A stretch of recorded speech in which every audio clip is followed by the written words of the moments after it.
Tonight on Ctv3 News, music legend Aurelio Martinez killed in tragic plane crash, leaving a void in Garifuna culture. 17-year-old minor is detained by Orange Walk cops after he is found in possession of illegal gun and ammunition. Shine Barrow officially resigns as leader of the UDP. Tracy Panton moves to unify the party. And a new senator appointed to represent church and religious affairs in the lower house. These are some of the stories we have for you tonight in our newscast for Tuesday, March 18th, 2025. The New World Screwworm poses a significant threat to livestock, pets, and humans. It can cause severe losses if not controlled quickly. Currently, it is not present in Belize. That is why early detection is crucial to prevent its spread. Let us help to keep it out. Don't bring animals from other countries illegally. If you notice maggots, larvae, or worms in unusual wounds, report them immediately. Call Baja at 824-4872 or text 670-7003. Together we can work to keep our country safe from the New World Screwworm and save animals. This message was brought to you by Baja, OIRSA, AICA, USDA, and the Ministry of Agriculture, Food Security, and Enterprise.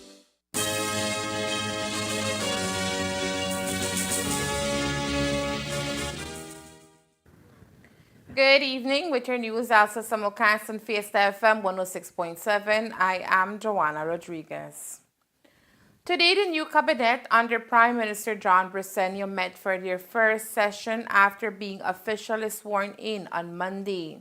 As we told you on Monday, while most positions remain unchanged, there are a few changes, including the addition of 3 ministers of state who report directly to the Prime Minister, including 2 senior ministers. The portfolio of youth and sports has been handed over to Minister of Tourism Anthony Mahler, who will be joined by Minister of State Devin Daly.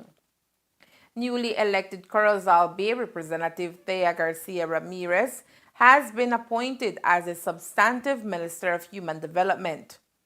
Minister Oscar Requena has also been moved from his previous assignment in rural development to Minister of Education, with his Minister of State being Honorable Ramon Montes Cervantes. Formerly an educator for over 2 decades, Minister Requena says he is confident in the positive impact he can bring to the education sector following the groundwork done by former Minister Francis Fonseca. The decision of cabinet appointments is solely at the discretion of the Prime Minister. So certainly I was not anticipating anything. I'm here to serve, and I serve at the pleasure of the Prime Minister. The people elected me as the area representative for Toledo West, which I am eternally grateful for. The motto of cabinet appointments, as I said earlier, is strictly the Prime Minister. In terms of my value that I bring to the ministry, I want to say that I spent 24 years in education before venturing into the field of politics. So I served from a primary school teacher to a principal, a curriculum officer, and then a district education manager. So I feel that over the last 24 years that I served in education, I have learned a lot. I feel that I come, prepared. Certainly, I will certainly make use of, professionals and other people in the field of education to support the work that we do at the Ministry of Education. So it's an honor. It's indeed a privilege to be asked to serve as the Minister of Education. And like every other thing that I undertake, I will bring my very best to it. One ministry which remained virtually unchanged is the Ministry of Public Utilities, which is led by Minister Michelle Shabat. Continuing from the previous term, Minister Shabat says he is ready to hit the ground running. Energy continues to be our priority. We need to address that almost immediately as we get back in. I would say as of tomorrow we need to start working on that. That situation has not yet been fixed, and we need to do that post haste. So what would you say are the first and second steps to doing that under this new administration? I think it is important that we get out the RFP. Obviously, we've been talking about solar for a while, and now we need to put it out there to have potential investors come in and make a bid so that we can get it rolling. Is a part of your plan to ensure that we don't experience those rolling blackouts as we did last year? We're in the dry season. We see the temperatures at this point in time. Yes. It seems imminent, sir. Yes, I mean the heat yesterday and the day before were just tremendous. And obviously there's something we need to address now. We want to make sure that we don't have that same experience. It is bad for everybody, and so we don't want to go through that again, and hence the urgency to get this going. Renowned cultural singer-songwriter Aurelio Martinez, who was well known and loved in Belize, lost his life on Monday night in a tragic plane crash near the Juan Manuel Galvez International Airport in Roatan, Honduras. Authorities confirmed late last night that Martinez was among the passengers aboard the Langtag aircraft that plunged into the sea on its way to La Ceiba. The accident sent shock waves through the music community, including here in Belize, as fans and fellow artists mourn the loss of a cultural icon. The government of Belize joined in mourning the tragic passing of Aurelio Martinez Suazo. In a statement, the Ministry of Foreign Affairs expressed deep sorrow over the loss of Martinez, describing him as a great friend of Belize and a dedicated champion of Garifuna culture and music. The statement adds, and we quote, Aurelio was a great friend of Belize and a true champion of Garifuna culture and music. As a renowned Garifuna musician, Aurelio was a powerful voice in preserving and promoting the rich cultural heritage of the Garinagu people.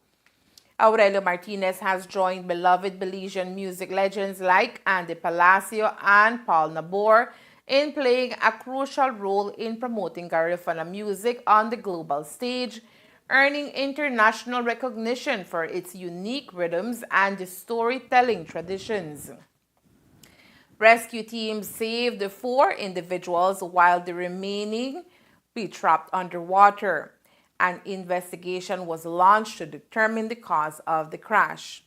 Tributes poured in on social media, with fans and colleagues honoring Martinez's legacy and his role as a global ambassador for Garifuna culture. Honduran officials have determined the cause for Monday night's tragic plane crash as mechanical failure. According to civil aviation officials, the Langsa Airlines Jetstream 41 aircraft had just departed at nightfall, bound for the mainland port of La Ceiba, when it veered sharply to the right of the runway and plunged into the water. The crash, according to police, occurred about half a mile from Roatan's coast and was attributed to an apparent mechanical failure on the British-made Jetstream 41 aircraft.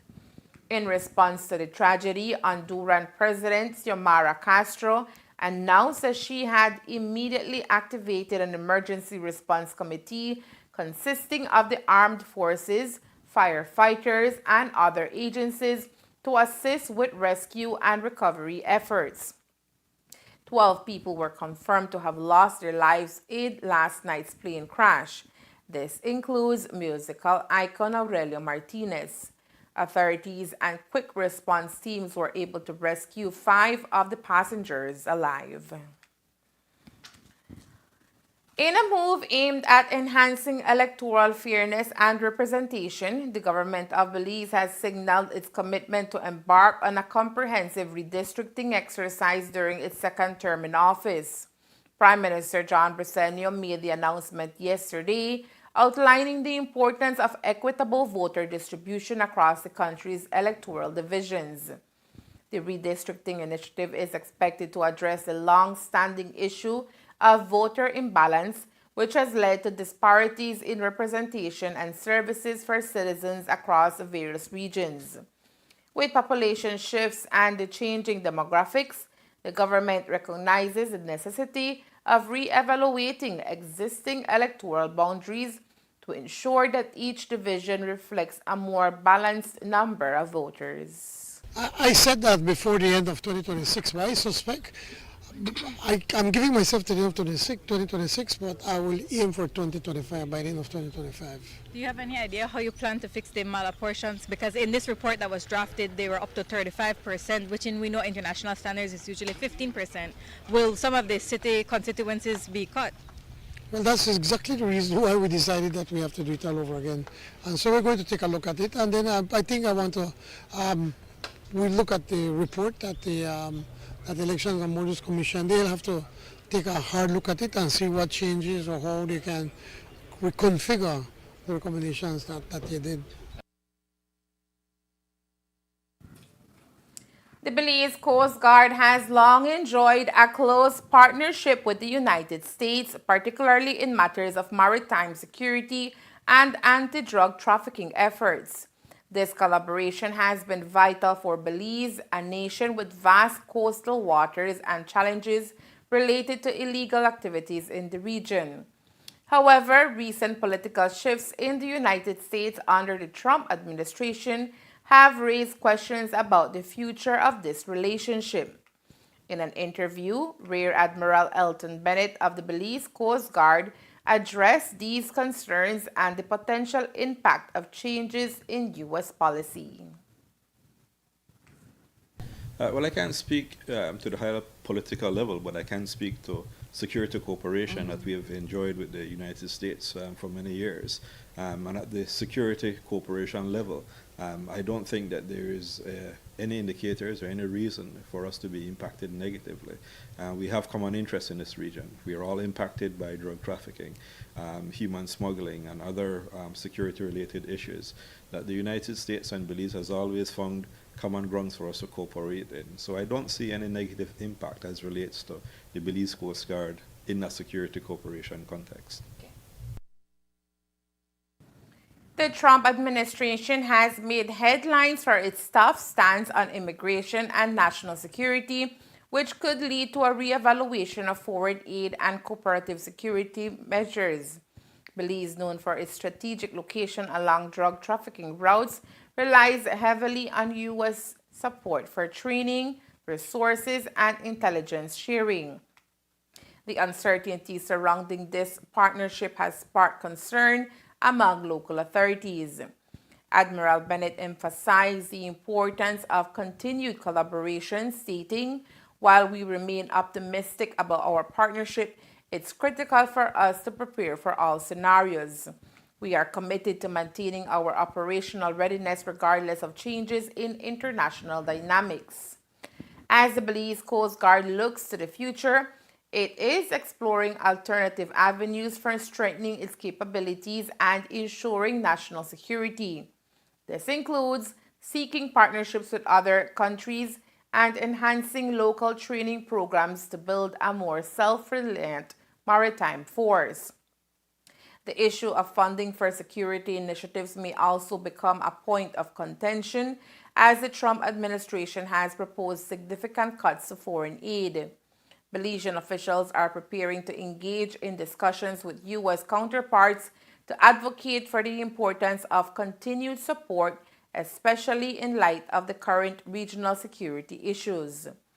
The Belize Coast Guard's relationship with the United States will be closely monitored in the months to come as Admiral Bennett and his team navigate these uncertain waters. As regional dynamics continue to shift, the strength of this partnership may ultimately play a critical role in maintaining stability and security in Belize and the broader Central American region. For now, the Belize Coast Guard remains steadfast in its commitment to safeguarding the nation, fully aware that the changing political landscape in the U.S. could have significant ramifications for their operations and international collaborations moving forward. Coming up next, Ultra Banker Road to undergo major rehabilitation, the area to be closed for the next 3 to 4 weeks. Stay tuned.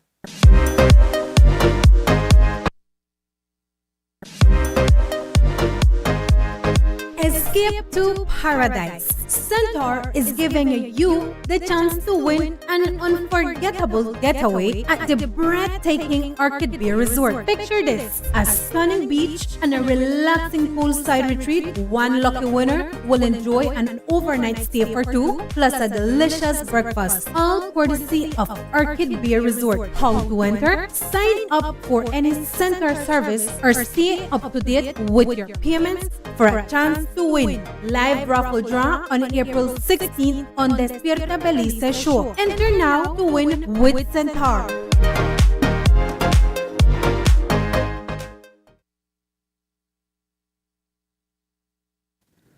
A 17-year-old minor is in police custody here in Orange Walk after being caught with an illegal weapon and live ammunition. According to police reports, in the wee hours of this morning, a 17-year-old minor was detained in San Lorenzo housing site and was found to be in possession of a 9mm handgun and 7 live rounds for which he could not present a gun license. The minor was formally arrested and charged by Orange Walk Police for the offenses of keeping a firearm and ammunition without a gun license this morning at the Orange Walk Police Station. The arrest took place in the presence of the minor's mother and a social worker.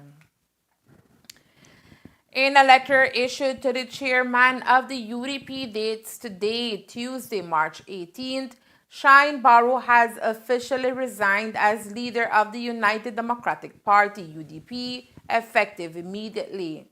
His resignation follows recent remarks from UDP chairman Michael Perryfeet, who openly stated that Shine should step aside. And while he is stepping aside, Barrow stated in his letter that he is handing over the reins for First Deputy Leader Ugo Pat, who is to act as interim leader until a national convention can be held. Despite Barrow's indications, however, today, opposition leader Tracy Panton and a group of 26 members of the UDP held a meeting in which they are calling for unification of the party. The meeting notably saw the participation of Ugo Pat, who has fallen in line behind Panton's leadership. Today's meeting, according to Panton, charts the way forward for the party towards unification. Certainly, we have all agreed unanimously that it's time to move the party forward. We are now preparing to become the government in 2030. That's right. We are united in this effort. We are united in the cause for the United Democratic Party, but most importantly, on behalf of the people of Belize. This meeting today was to discuss the way forward for a united UDP, and we have been able to achieve that in fine fashion, in my view. I am most grateful to all my colleagues who made it here today. We had one apology who is fully on board. The Honorable Miguel Guerra, he had a funeral in his constituency that he could not avoid.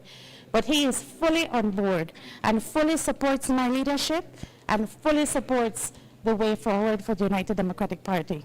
How it relates to a national convention, when is one held? So the plan is that within 2 weeks, we will have a formal National Party Council meeting. The group of 28 have agreed to that today.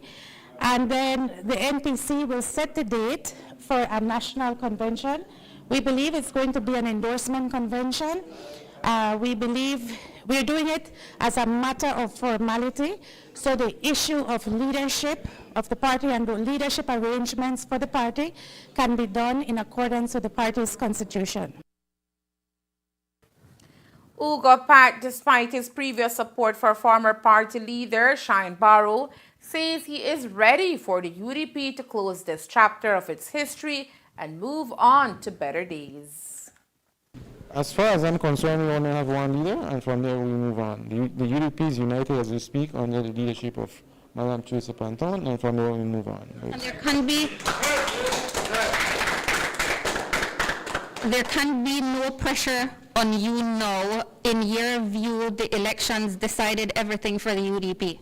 The people spoke, and the message was clear: we need to unify, and that unification will only happen under the leadership of Honorable Tracy Panton. So what then is your role in the party except for Standard Bearer at this point in time? Well, I'm the first deputy of the party. Are you grateful that you get to keep that position given everything that transpired? She said she regards no ill will. The party is for causal note, and as far as I'm concerned, we are dedicated to the goodwill of the people of Causal North and to the thousands of the supporters that we have across this country. They're asking for unification, and that's precisely what we're doing at this point in time. Do you regret the choices that you made to support Shine? No.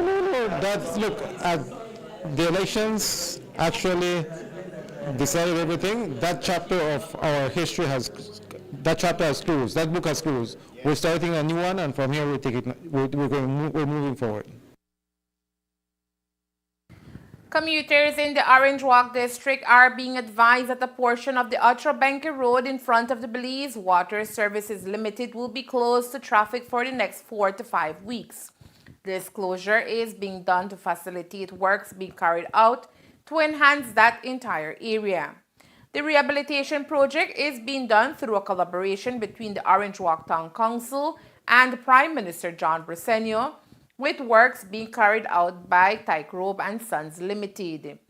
The closure of this section of road, according to Mayor Ladrick Shepherd, was made necessary to ensure safety for all commuters who traverse through Orange Walk in that area. The Otrobenke area was always been a eyesore to many residents that traverse this area, especially going from here to Corozal and coming from Corozal heading back to Belize City. We know for a fact that we had to do something, and it was as the election has finished, the Prime Minister decided that we were going to work on it. But we knew for a fact that Tyco was going to come in and do some major repair. The only inconvenience is that we had to tell our residents exactly what's going to happen. We tried to see how best we could fit the residents by asking them to pass, to do half. They were going to do half and open the other half, but it is becoming an inconvenience. So we decided to shut down the entire street. People are going to be using Munoz Lane to traverse, coming from down the police station, going around, going to Tate Street, and heading all the way to Clark Street and heading into Holy Trinity to come outside back into the highway. For those, it's similar. The same road goes for them to go around, or they could probably take San Andres to go outside back. But the purpose of this, like I said, some residents will be a little inconvenient, especially for the residents going to pay their water bill. But I'm quite sure that the guys from Tycrobe will explain exactly what they can do to see how they can alleviate some of that issue for them. I just ask the residents to please work along with us, especially those that have vehicles that are near inside this entire area. Meaning black, we're going to be black, just like how we did San Antonio Road, put big cement, big sands so that nobody can go inside the lane, because we don't want anybody to get hurt. We have seen it that it's become a hazard, because people were coming from the opposite side and they were crashing inside, especially in the weekend when these guys will be working. It's going to become more dangerous. So with that said, we talked to the guys in from Tyco. They're going to explain more likely how long this project is going to take, so that everybody can understand that we need to get this fixed. The project will see the cementing of the entire intersection, which has long been a problem. For the next month, commuters will be diverted up Munoz Lane all the way up to Clark Street. There is two hours that more likely, basically 3 in the morning, that when the kids they come to school, which like I said, we have asked the guys in from Tyco, since that they have some of their workers that do manage traffic. We're going to do our best to talk to Ms. Burgos and the traffic manager to see how we can pull it. That's on the morning at 8. Especially at 11:30 when the kids come back. They come back at 1 and at 3. We're going to see our best how we can maneuver, because we want the safety of our residents is key in any project that we do in the town. I can tell you this, that the Prime Minister will contest to this, that we find ways to work together, but the safety is key. That's the reason why we all came together to decide exactly how we're going to do this. At the end of the day, it's going to benefit the residents, because there's going to be no more eyesore with all the mess that has been over here. I think MIDH has spent a lot of money trying to repair this street, and that finally, if I'm missing, it was shows and shows and shows. People were complaining, but I say problems, most of these problems, you just have to take your time and get it fixed. Assistant Project Manager for Tycrobe and Sons, Manola Romero, says the rehabilitation of this intersection forms part of a larger project which will see the upgrading sections of Orange Walk Town. This project, right now we are starting works by Comango, is the asphalting, but with the engineers take note about this problem here by this junction, was a key recommendation from us that concrete need to be placed. That's the best solution that we could find. So right now we're working the right hand side, and the duration of this project will be this section about a month, but the whole project is about a 6-month project for the hot mix of the entire Orange Rock section, the main road. Yes, because this is the priority for us, because with the First, we don't want to start hot mix before doing this project. So this section of concrete, it'll be 100 meters concrete. The width of the road will be 8.7. The thickness of the concrete will be 200 millimeters, 8 inches. And then the foundation, well, we do DCP studies to see if they are caving, and then the DCPs on this section could turn out good. So the project, yes, you have base on top of it, and then make the roll it and compaction and proof roll it. All the necessary quality control will be in place. So we can expect this to be last for good Yes, yes, approximately 10 to 20 years. The lifetime of a road. Concrete. Established last year to scrutinize the controversial agreement, the Senate Special Select Committee, SSSC, has submitted its findings in a comprehensive report that has yet to see the light of day. On Thursday, February 6, the SSSC submitted an electronic copy of its report, complete with a budget expenditure report, to the Office of the Senate President. The committee called for the report to be laid on the table and printed in accordance with the standing orders of the Senate, a standard procedure that typically ensures transparency and accountability. However, tension emerged when on February 9th, Senate President announced that the presentation of the report will be delayed for further due diligence. The SSSC, which believed it had met its mandate with the completion of its report, responded by urging the Senate President to expedite her review process. But the report never made it before the National Assembly before the general elections, and now the question is whether it will be presented or potentially relegated to the shadows of legislative history. That is what the media asked the chair of the SSSC today. It flags to the wider community a couple things, I think, parliamentary-wise, from that angle, that those are areas of the standing orders and the parliamentary rules that we need to look at to make sure that we can be accountable in terms of all committees being able to carry forward with that work. We were certainly very committed to completing our task.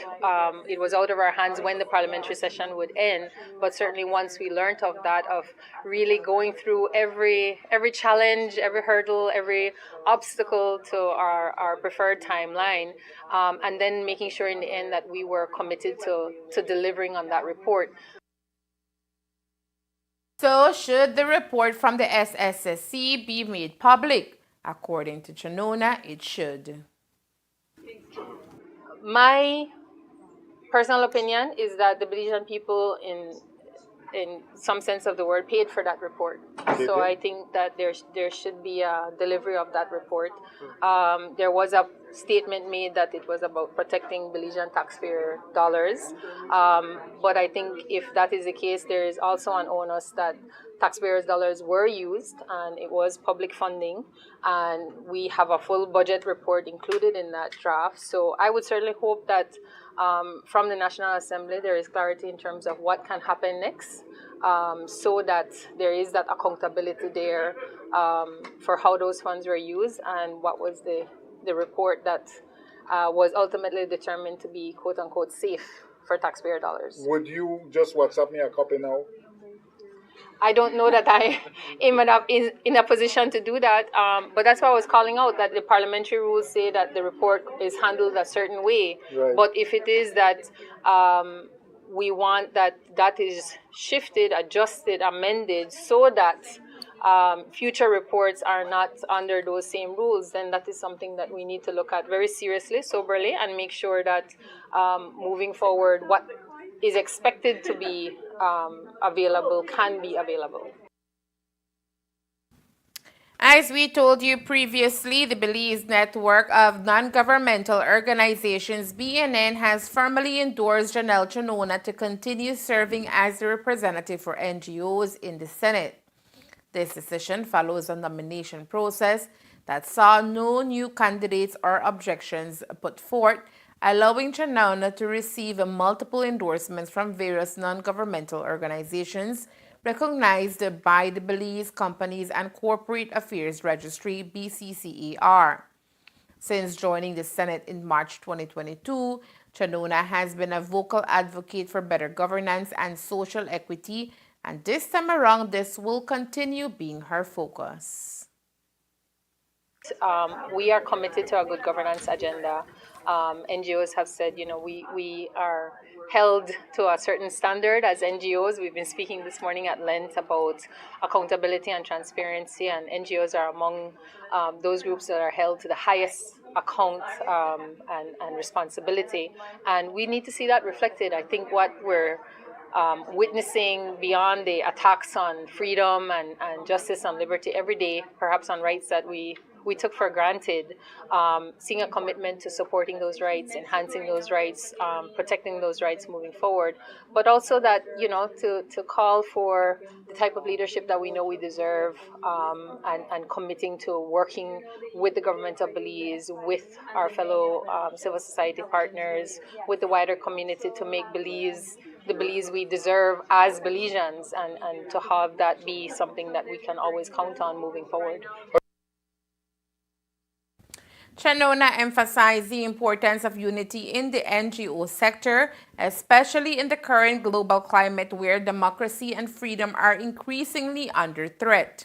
In line with procedural requirements under Section 6141 of the Belize Constitution, the BNN Board of Directors will formally request Chanona's reappointment from the Governor General. Following this protocol, she is expected to be officially sworn in at the first Senate sitting of the new parliamentary session.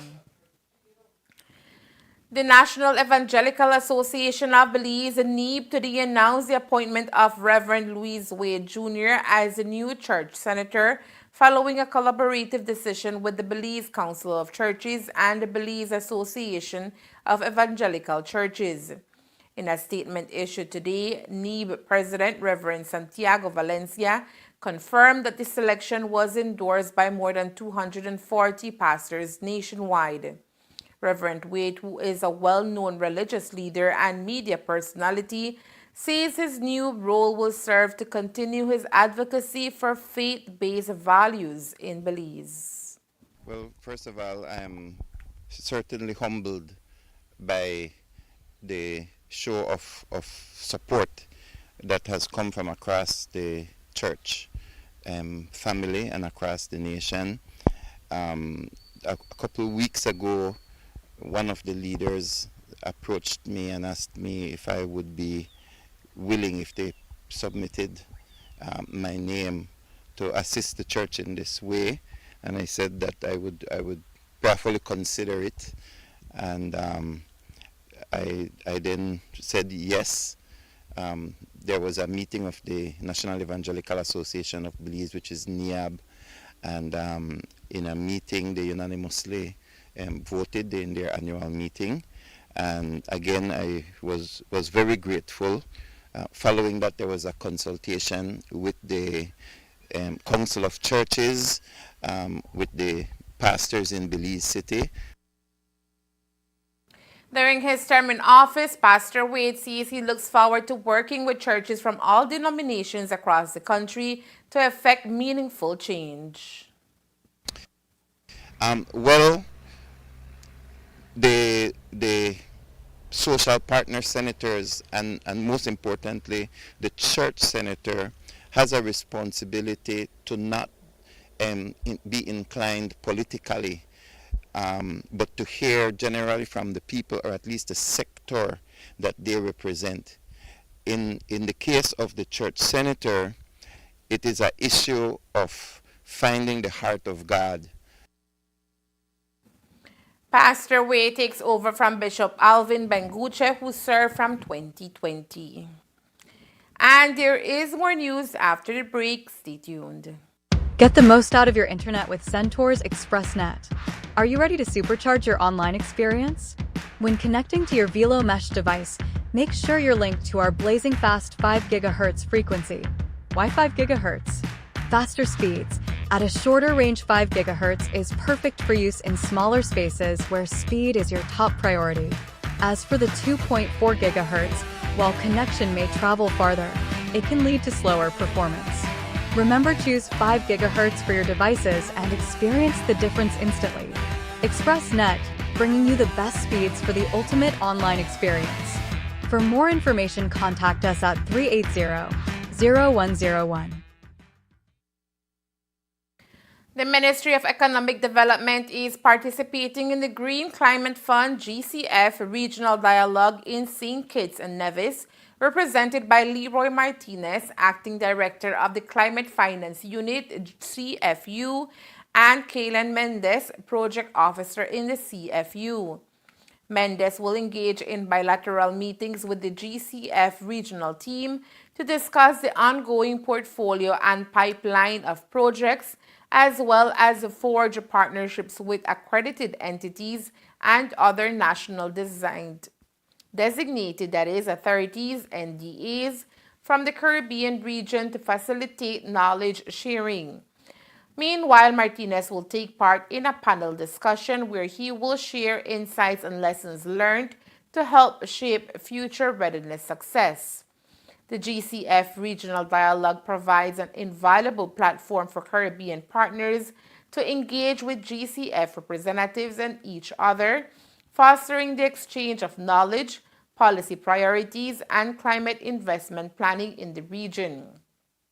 The event also encourages collaboration between national entities and private sector actors, including commercial banks, credit unions, and potential corporate co-investors.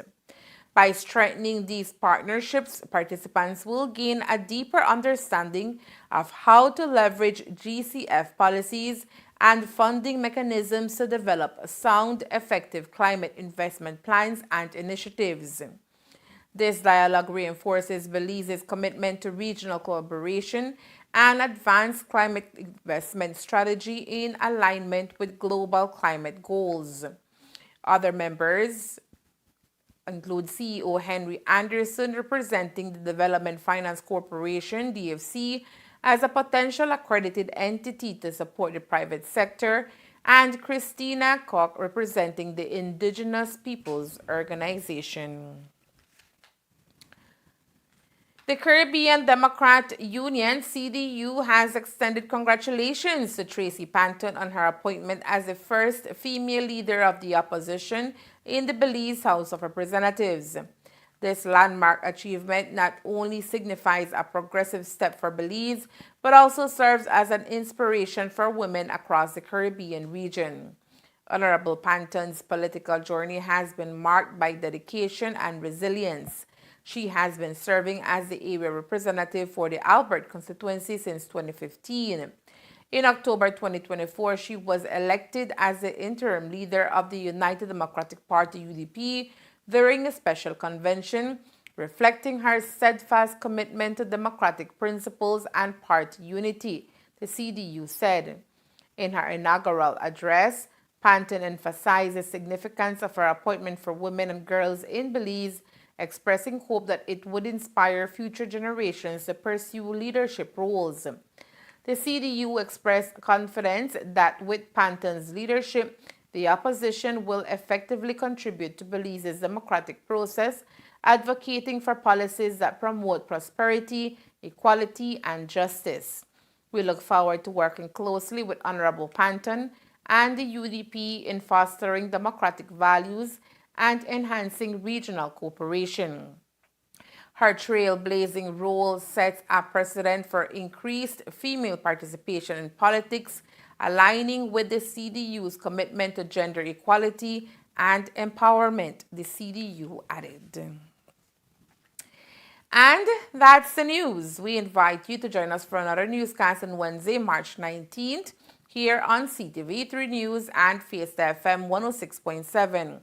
Remember that to read a text version of the news, you can visit our website at ctv3belizenews.com. You can also log on to our Facebook page for current stories at facebook.com/ctv3belizenews or our YouTube channel at Ctv3 News BZ. From all of us here at Ctv3 News, thank you for watching and listening. Good night.